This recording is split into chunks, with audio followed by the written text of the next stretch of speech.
চলো আজকের একটা রেসিপি তোমাদের বানিয়ে দেখাবো, যেটা খেতে কিন্তু দুর্দান্ত লাগবে। তোমরা যদি এভাবেই বানিয়ে নিতে পারো। প্রথমে এখানে লাগবে হচ্ছে বেশ কিছুটা পরিমাণ চিকেন, যেগুলো আমি ছোট ছোট করে কেটে নিয়েছি। আগে থেকে ডিম সিদ্ধ করে নিয়েছি আর ছোট ছোট করে আলু কেটে নিয়েছি। কড়াইতে সর্ষের তেল গরম করে ডিমগুলোকে হলুদ গুঁড়ো দিয়ে ভালোভাবে ভেজে নিতে হবে। ওর মধ্যে আলুগুলো দিয়ে ভেজে নিতে হবে। এখানে একটা মশলা বানাবো, নিয়েছি আমন্ড, কাজু বাদাম, সেটা পেস্ট করে রেখে দেবো।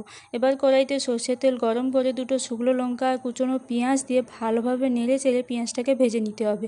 তারপর দিয়ে দিতে হবে আদা রসুনের পেস্ট, হলুদ গুঁড়ো, লাল লঙ্কার গুঁড়ো দিয়ে মশলাটাকে কষে নিতে হবে। কষানো হয়ে গেলে এর মধ্যে দিয়ে দিতে হবে টমেটোর সস, দিয়ে আবারও সুন্দর করে কষে আগে থেকে যে মশলাটা আমি তৈরি করে রেখেছিলাম, যেটা হচ্ছে কাজু বাদাম আর আমন্ড, সেটা বেটে রেখেছিলাম, সেটা দিয়ে ভালোভাবে কষে এবার ছোট ছোট কেটে রাখা চিকেন আর ডিম সেদ্ধ আর ভেজে রাখা আলুগুলো দিয়ে কম আঁচে মশলাটাকে ভালোভাবে কষিয়ে নিতে হবে। সুন্দর করে কষানো হয়ে গেলে এর মধ্যে থেকে তেল ছাড়তে শুরু করলে পরিমাণ মতো চিনি, পরিমাণ মতো লবণ আর পরিমাণ মতো জল দিয়ে ভালোভাবে সেদ্ধ করে নিতে হবে। সেদ্ধ হয়ে গেলে এর মধ্যে গরম মশলা গুঁড়ো ছড়িয়ে নামিয়ে নিতে হবে। রেসিপিটি কেমন লাগলো অতি অবশ্যই তোমরা কমেন্ট করে জানাবে। আর পরের ভিডিওটি দেখতে চাইলে অতি অবশ্যই চ্যানেলটিকে সাবস্ক্রাইব করে রেখো।